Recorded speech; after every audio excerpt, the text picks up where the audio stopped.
Olá, sejam bem-vindos ao AlgarCast, o podcast da Algar. E agora eu converso com a Mariana Freitas, gerente financeira e estratégia no Brain, que é o Centro de Inovação em Negócios Digitais da Algar Telecom. Seja muito bem-vinda, Mari. Obrigada.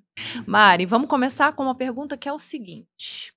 Hoje nós vamos falar sobre critérios de sucesso mensuráveis para a empresa dentro de um período de tempo que são os OKRs, né? Sobre geração contínua de valores, sobre governança de projetos ágeis.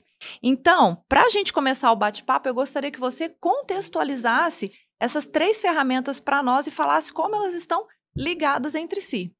Bom, acho que essas 3 ferramentas estão muito conectadas, né? Quando a gente fala de cultura ágil, não tem como a gente pensar algo diferente que não seja, por exemplo, OKRs ou VMO, né? Que a gente fala de Value Management Office. Quando a gente fala de cultura ágil, a gente fala que a gente tem que focar em pessoas, né? A gente tem que focar muito mais nessas interações do que nos processos. E acho que quando a gente fala de gestão de valor, a gente tem que colocar em primeiro lugar essas pessoas do que pensar nos processos ou nos projetos como um todo. Então, quando a gente fala, por exemplo, da metodologia de OKRs, né, a gente está falando de uma metodologia de gestão que busca concentrar esforço naquilo que é mais importante, né, para a organização, para o time, e não necessariamente aquilo que ele já tinha se comprometido. Então, a gente passa a ter um olhar maior na gestão e geração de valor do que entregar-se o resultado final, né, como um todo.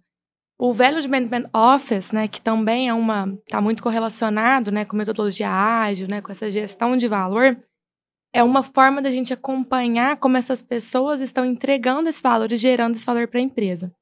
A gente fala da cultura ágil, né, no manifesto, ele está muito presente que a gente tem que priorizar primeiro a transparência, né, a informação ela tem que ser transparente, a comunicação tem que fluir entre as pessoas, todos têm que estar envolvidos na decisão. E mais do que isso, né, a equipe tem que estar muito imbuída de qual que é o objetivo final a ser entregue.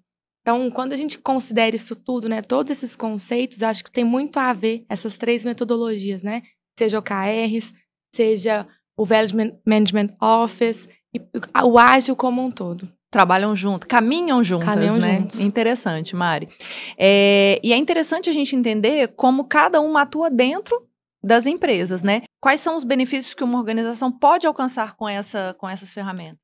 Eu acho que quando a gente fala que a gente passa a focar em pessoas, né? A gente está aprendendo a dizer não, de certa forma, para aquilo que não importa, né? Aquilo que a gente começa a elencar de uma forma um pouco mais natural aquilo que é realmente importante para a empresa. Então, a gente empodera as pessoas a tomar a decisão. Então, a decisão deixa de ser top-down, né? O diretor falou que eu deveria fazer. Não, o time agora fala o que eu deveria fazer. O time prioriza aquilo que é mais importante. Então, a gente passa a dar realmente uma autonomia para o time, para que ela possa tomar a decisão e escolher as melhores escolhas, fazer as melhores escolhas, né, para a organização. Então, talvez acho que o maior benefício que a gente tem, né, com essa metodologia é a gente empoderar. A gente empodera o time muito mais para ele tomar a decisão e fazer as melhores escolhas, porque ele está lá no dia a dia, né? Então, quando a gente está desenvolvendo um produto, né, na metodologia ágil, melhor do que o diretor falar, né, o que é a melhor opção, o que deveria ser o caminho a ser tomado, é o time que está lá no dia a dia tomar essa decisão e fazer as melhores escolhas. São muitas as vantagens, né? E dentro desse conceito da agilidade, pensando ainda nos benefícios, quais outras áreas ou processos podem ser impactados positivamente por esse conceito? Bom, acho que talvez a primeira delas que a gente possa elencar seja a área de estratégia, né? Muitas vezes a estratégia está muito longe, né, das pessoas. A gente faz aqueles PowerPoints super legais, né, com a estratégia da empresa, vai ali no conselho, aprova isso, mas o dia a dia, né, dos associados ou dos funcionários que estão lá parece estar muito distante. E quando a gente traz metodologias, por exemplo, como OKRs, as pessoas começam a entender como no dia a dia delas elas vão contribuir com a estratégia final. Então, a partir do momento que você estabelece qual é o seu objetivo, você estabelece qual é o seu KR, né, frente àquele, por exemplo, a estratégia maior da empresa, você consegue tangibilizar melhor a sua estratégia, né? Então, como que eu contribuo com aquele todo na empresa?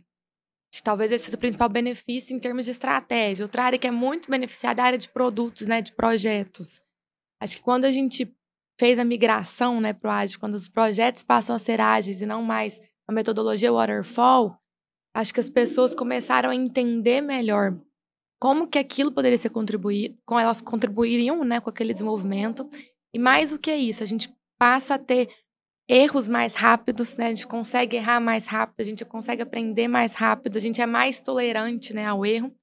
E quando a gente fala, por exemplo, de metodologia de MVP, né, a gente fazer um mínimo produto viável, a gente fazer testes de conceito antes de, né, lançar produtos, até a área financeira é muito beneficiada, né? A gente tem custos menores de produção de produtos, a gente tem custos menores porque a gente vai testar antes de desenvolver aquilo até o final, né? Então, acho que a metodologia ágil, a governança de projetos ágeis, ela contribui com N áreas, né? Estratégia, financeiro, desenvolvimento de produtos, né? Como um todo. A gente começou a permitir que as pessoas errassem. Acho que a partir do momento que a gente permite isso, a inovação fica mais tranquila, né? A gente deixa um ambiente mais propício a inovar. E o quanto a gente aprende, né, com os erros. Mário, para a gente finalizar, eu queria que você me respondesse, na sua opinião, como a gente pode contribuir para o futuro. Acho que a gente contribui com o futuro, acho que pensando agora, né? A gente não pode deixar para pensar o futuro mais para frente. Eu acho que a gente contribui com o futuro pensando com inovação, de forma disruptiva. E acho que, fazendo um link com o que eu trouxe, né? Acho que a gente tem que pensar no futuro. O futuro são as pessoas. Então, quando a gente brinca, né? Que agora a gente tem que focar nas pessoas e na interação delas ao invés de processos. Eu acho que o futuro é muito isso. Acho que o futuro são pessoas, são gente.